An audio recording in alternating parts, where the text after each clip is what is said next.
ফরিদপুরে এবছর মরিচের ভালো ফলন হলেও নষ্ট হয়েছে বৃষ্টিতে। অধিকাংশ মাঠের মরিচ গাছ পচে ও মরে যাওয়ায় দিশেহারা চাষিরা। ক্ষতি পুষিয়ে উঠতে চান সরকারি সহায়তা।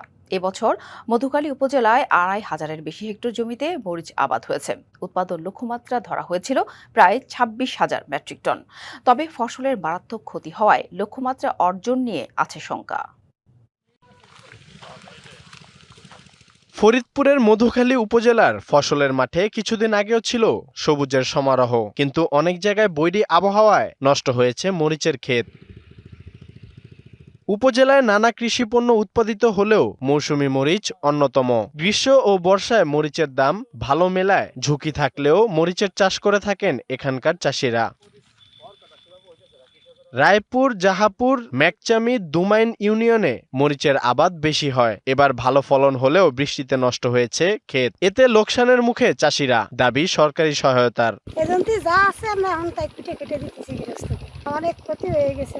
আমরা প্রচুর মরিচ দিতাম, বস্তায় বস্তায় মন কেমন, এখন কেজি কেজি নিবার পারতেছি না। ঘন বৃষ্টির কারণে বেশিরভাগ নিচের জমির ফসল সব মারা গেছে। আমরা সরকারের কাছে আবেদন করতেছি, যারা কৃষিকাজে ক্ষতি হয়েছে তাদেরকে ক্ষতিপূরণ দিলে যাতে কৃষক বাঁচতে পারে। ক্ষতিগ্রস্ত কৃষকের তালিকা করা হচ্ছে, সবাইকে সহায়তা দেয়া হবে বলে জানান উপজেলা কৃষি কর্মকর্তা। প্রায় শতভাগ মরিচ গাছ মারা গিয়েছে, ফলে কৃষকের যে ক্ষতি হয়েছে সেই ক্ষতি পুষিয়ে দেওয়ার জন্য আমরা যেটা করেছি, আমাদের যে সবজি প্রণোদনা ছিল, নগদ নিয়ে এলো হার না মানা হার অফার। সর্বনিম্ন ১০,০০০ টাকা রেমিটেন্স নগদে পাঠালে থাকছে স্বর্ণের হার জেতার সুযোগ।